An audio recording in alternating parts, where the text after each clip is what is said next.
Ces derniers mois, la France métropolitaine comptait presque 5,5 millions de demandeurs d'emploi, dont plus de 3 millions sans aucune activité.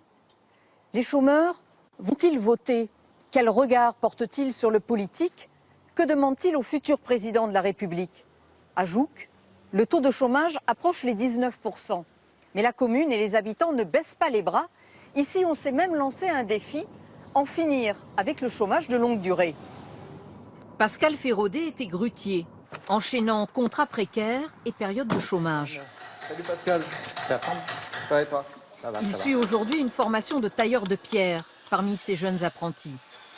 Pascal Férodet, un citoyen à qui on ne la fait plus quand on lui parle des politiques. Je ne pense pas que ce soit des gens qui aillent faire leurs courses au supermarché, qui ont déjà eux-mêmes fréquenté le Pôle emploi, qui savent vraiment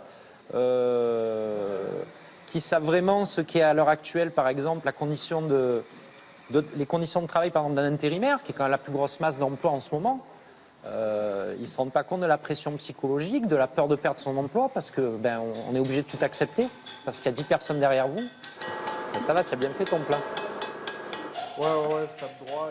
Pendant la pause café, on s'interroge. À qui confier les rênes du pays? Et les gars, ça va changer avec le nouveau président, là, les pauses de 20 minutes, ça va changer.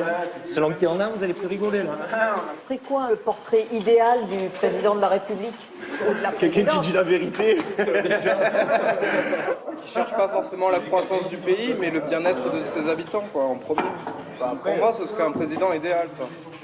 Je l'ai pas trouvé encore. J'ai connu 4 présidents, j'en ai jamais connu un qui a changé quelque chose à un autre. Bon, après, je suis peut-être trop jeune pour me rendre compte des changements ou quoi que ce soit. Mais personnellement, moi, ça m'affecte pas qu'il y en ait un ou qu'il n'y en ait pas au final.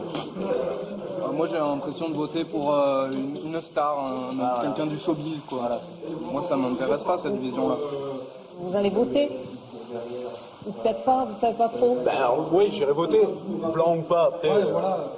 Mais moi je sais pas, moi je suis un peu défenseur de pas y aller du tout mais en masse. C'est-à-dire que parce que le blanc ça laisse, bon on nous a pas contentés mais on a quand même confiance dans le vote. Alors que quand s'il y a 10 millions, 15 millions de Français qui vont même pas aux urnes, pour moi ça veut dire que vraiment là il faut changer.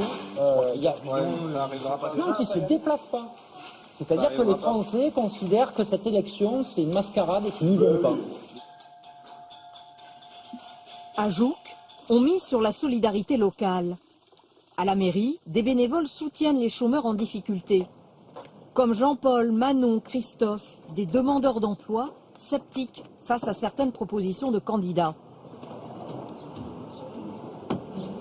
Cette mesure phare là, du candidat de la gauche, Benoît Hamon, le revenu pour tous. Tout travail mérite salaire, à l'inverse, tout salaire mérite travail. Je veux dire, il y a des notions de dignité, voilà, toucher de l'argent si on fait rien, est-ce que psychologiquement, est-ce que c'est aidant? Je suis pas certain, quoi.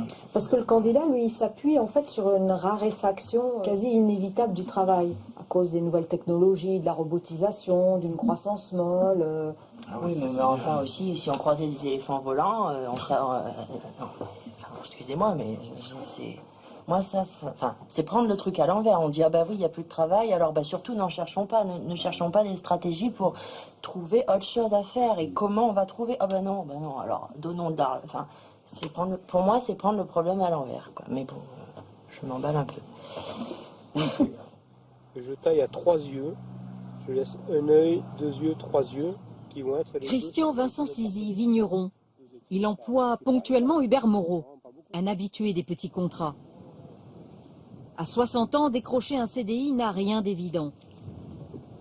Vous sortez de l'entretien à la NPE, on vous donne une feuille, un profil d'emploi de 15 heures par semaine, donc vous vous empressez de répondre pour demander pour pas perdre vos prestations.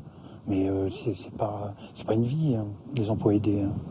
Il n'y a pas d'avenir avec ça. Hein. Hubert Moreau, un citoyen en quête d'énergie positive. À voter. Je veux voter par enthousiasme, je veux plus voter par défaut. Mais quand on est au chômage, voter avec enthousiasme, qu'est-ce que ça veut dire et pour qui? Qu'est-ce que ça veut dire? Quelqu'un qui a un projet de société, quelqu'un qui va vous dire, voilà, il nous faut de l'énergie renouvelable. Il faut arrêter tout ce qui est perturbateur endocrinien. Il faut arrêter de s'intoxiquer avec ça. Je cherche quelqu'un qui a un projet de société, et personne n'a un projet de société aujourd'hui.